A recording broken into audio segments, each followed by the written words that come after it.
Radhe Radhe everyone, आप सभी को तुलसी विवाह की बहुत बहुत शुभकामनाएं फ्रेंड्स। तो फ्रेंड्स, आप घर पर ही बहुत ही आसानी से तुलसी विवाह कर सकते हैं। तो आज की वीडियो में मैं आपको तुलसी विवाह की सारी रस्में स्टेप बाय स्टेप करके दिखाऊंगी। वीडियो बहुत ही महत्वपूर्ण है, तो आप वीडियो को पूरा जरूर देखिएगा। जहाँ पे भी आप तुलसी विवाह कर रहे हैं वहाँ पे पहले अच्छे से उस जगह को आप साफ कर लीजिए। आप चाहे तो उस जगह पे गन्नों से मंडप भी बना सकते हैं। तो तुलसी विवाह के लिए सबसे पहले हमें एक तुलसी का गमला चाहिए, तो इस गमले को आप अच्छे से साफ कर लीजिए। और गमले को सजाने के लिए मैंने यहाँ पे चुनरी ली है, तो ये चुनरी मैं तुलसी माता के गमले को उड़ा दूंगी। तो मैंने यहाँ पे तुलसी माता के गमले को चुनरी उड़ा दी है और उनके गमले को सजा दिया है। और साथ में ही मैंने एक पटला लिया है, उस पे मैंने पीले रंग का आसन भी बिछा दिया है। यहाँ पे मैंने भगवान शालिग्राम के लिए पीले रंग का सिंहासन बिछा दिया और मैं इनको विराजमान कर दूंगी। तुलसी जी का विवाह भगवान शालिग्राम से करवाया जाता है, जो कि भगवान विष्णु के स्वरूप हैं। अगर आपके पास भगवान शालिग्राम नहीं है तो आप किसी मंदिर से भी भगवान शालिग्राम मंगवा सकते हैं, या तो आपके पास भगवान विष्णु की जो भी फोटो स्वरूप है आप उनसे भी तुलसी जी का विवाह करवा सकते हैं। आप चाहे तो लड्डू गोपाल से भी तुलसी जी का विवाह करवा सकते हैं, वो भी भगवान विष्णु का ही स्वरूप है। यहाँ पे हमारे पास भगवान शालिग्राम जी हैं, तो मैं इन्हीं से ही तुलसी जी का विवाह करवाऊंगी। इसके बाद हमें बहुत ही अच्छे से मंडप को सजाना है। आप चाहे तो गन्ने से भी मंडप को सजा सकते हैं, आप चाहे तो केले के पत्ते से भी मंडप को सजा सकते हैं, आप रंगोली भी बना सकते हैं। अगर आपको रंगोली नहीं बनानी आती तो आप इस तरह से स्वास्तिक बना दीजिएगा। स्वास्तिक बनाने के बाद फिर हम थोड़े से फूलों का आसन दे देंगे और गणेश जी को विराजमान कर देंगे। तो विवाह का कार्य है तो आप गणेश जी को जरूर विराजमान कीजिए। फिर हम थोड़े से तिल रखकर हमें कलश की स्थापना करनी है। तो यहाँ पे हमने कलश ले लिया है और कलश को जल से भर दिया है। तो हम कलश में सुपारी, सिक्का, हल्दी, लौंग, इलायची ये हम डाल देंगे। आप चाहे तो मिट्टी का, तांबे का, पीतल का कलश ले सकते हैं। फिर उसके बाद कलश को सजाने के लिए हमें आम के पत्ते चाहिए होंगे। तो यहाँ पे हमने अशोका के पत्ते लिए हैं और पत्तों को हमें इस तरह से तिलक करना है। तो हमें 5 पत्ते चाहिए, 5 पल्लव हमें इस तरह से हमें कलश में सजाने हैं। फिर उसके बाद हमें नारियल लेना है। नारियल पे हमें इस तरह से तिलक करना है और कलावा बांध देना है। फिर इस तरह से हमें नारियल को कलश के ऊपर रखना है ताकि नारियल का मुख ऊपर की तरफ होना चाहिए। इस तरह से हमने कलश की स्थापना कर दी है और सभी देवी देवताओं को हमने विवाह में आमंत्रित कर दिया है।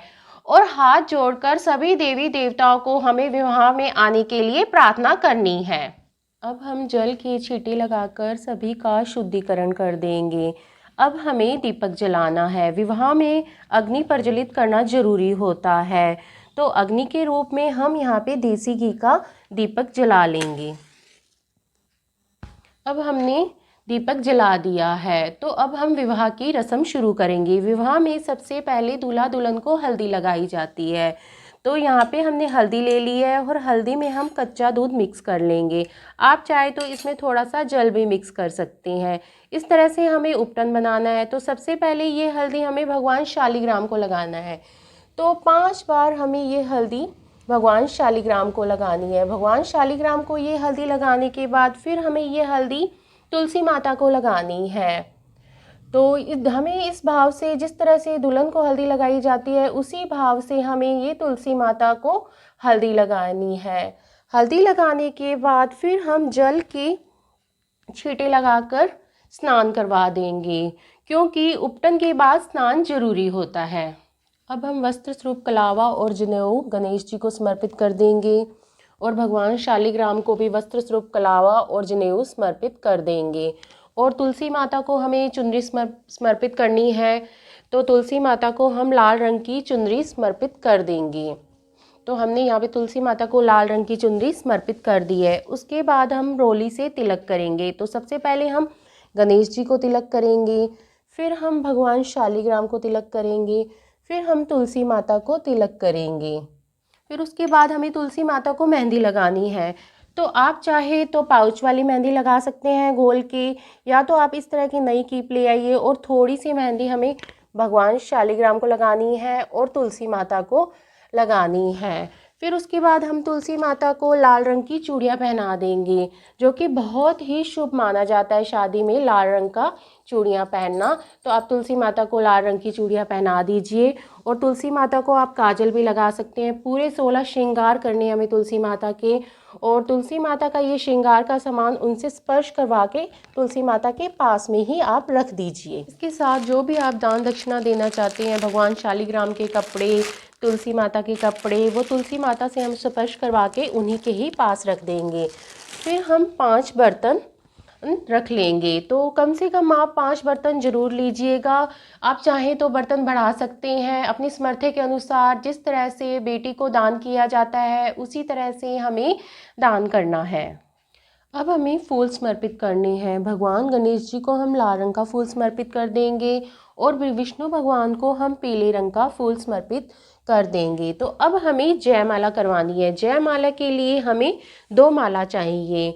तो हम विष्णु भगवान से ये माला स्पर्श करवा के तुलसी माता जी को पहना देंगे और तुलसी माता से ये माला स्पर्श करवा के हम भगवान विष्णु को पहना देंगे। अब जयमाला हो गई है। जयमाला होने के बाद अब हम गठबंधन की रस्म करें। तो गठबंधन की रस्म के लिए हमें एक पीले रंग का वस्त्र लेना है। तो ये वस्त्र को हम तुलसी माता की जो चुनरी है, तुलसी माता की चुनरी के ऊपर इस तरह से हम रख देंगे और इसमें हम सुपारी और ये सिक्का डाल देंगे और अब हम इसको बांध देंगे। इस टाइम पे आप कोई गठबंधन का गीत या मंत्र वगैरह गा सकते हैं। तो इस तरह से गठबंधन हो जाएगा। गठबंधन के बाद ये जो चुनरी है हम तुलसी माता को लपेट देंगे और ये जो पीले रंग का वस्त्र है हम भगवान विष्णु को उड़ा देंगे। इस तरह से हम चारों ओर उनके लपेट देंगे। इस तरह से हमारी गठबंधन की रस्म हो जाएगी। अब हम फेरों की रस्म कराएंगे। तो कोई भी पुरुष भगवान शालिग्राम को हाथ में लेकर और कोई भी स्त्री तुलसी माता को हाथ में लेकर इस तरह से 7 बारी परिक्रमा करेंगे तो इस तरह से भी फेरे हो जाएंगे। अगर तुलसी माता का गमला बहुत भारी है, नहीं उठा पाते, तो कोई भी पुरुष भगवान शालिग्राम को हाथ में लेकर तुलसी माता की 7 बार परिक्रमा करे तो इस तरह से भी फेरे हो सकते हैं। और उसके बाद अगर आप जैसे इस तरह से नारियल लेके हमें तुलसी माता और शालिग्राम भगवान के ऐसे ऊपर से हमें ऐसे 7 बारी वारने हैं तो इस तरह की से भी फेरों की रस्म हो जाएगी। फेरे होने के बाद अब हमें सिंदूर दान की रस्म करानी है। तो इसके लिए हमें, आप चाहें तो चांदी का सिक्का ले सकते हैं या नॉर्मल सिक्का भी आप ले सकते हैं। तो सिक्के पर आप इस तरह से सिंदूर लगा के हमें भगवान शालिग्राम से इस तरह से स्पर्श करवाना है और तुलसी माता को ये सिंदूर हमें लगाना है। तो इस तरह से सिंदूर की रस्म पूर्ण हो जाएगी। सिंदूर की रस्म होने के बाद ये सिक्का हम तुलसी माता के गमले में ही रख देंगे। अब हमें भोग समर्पित करनी है। तो सबसे पहले हम गणेश जी को भोग समर्पित करेंगे। इनको मैंने अलग से भोग समर्पित किया है क्योंकि इनके भोग में तुलसी नहीं रखी जाती। अब हम भगवान विष्णु और तुलसी माता को भोग समर्पित करेंगे और उसके बाद हम तिल का भोग समर्पित करेंगे। तो यहाँ पे हमने तिल का भोग समर्पित कर दिया है। फिर हमें कोई भी 5 ऋतुफल लेने हैं और उनका भोग हमें समर्पित करना है। तो आप आंवले के फल का भोग जरूर समर्पित कीजिए क्योंकि कार्तिक माह में आंवले के फल का बहुत ही अधिक महत्व होता है। उसके बाद हम 1 लोटा जल समर्पित कर देंगे। फिर हमें दक्षिणा समर्पित करनी है। तो अब हमने दक्षिणा समर्पित कर दी है और अब हम हाथ में थोड़े से तिल और फूल लेकर कथा सुनेंगे और कथा सुनने के बाद ये जो फूल और तिल हैं भगवान शालिग्राम के चरणों में हम समर्पित कर देंगे। अब हमें धूप दीप दिखाकर बड़े ही प्रेम पूर्वक तुलसी माता, भगवान विष्णु और गणेश जी की हमें आरती करनी है। आप चाहें तो जो आपने दीपक जलाया है आप उससे भी आरती कर सकते हैं या अलग से आप कपूर जला के इस तरह भी आप आरती कर सकते हैं। आरती करने के बाद तुलसी माता और भगवान विष्णु से विवाह में रही कमियों के लिए क्षमा याचना मांगनी है और अपनी मनोकामनाएं पूर्ण करने के लिए प्रार्थना करनी है। देखिए, इस तरह से तुलसी विवाह संपन्न हो जाएगा। तुलसी विवाह संपन्न होने के बाद अब हमें परिक्रमा लगानी है। आप चाहे तो 7, 9, 11, 21, 51 परिक्रमा लगा सकती हैं, लेकिन परिक्रमा आप जरूर लगाइएगा। जितनी हो सके आप उतनी परिक्रमा लगाइएगा। इस तरह से तुलसी विवाह पूर्ण हो जाएगा।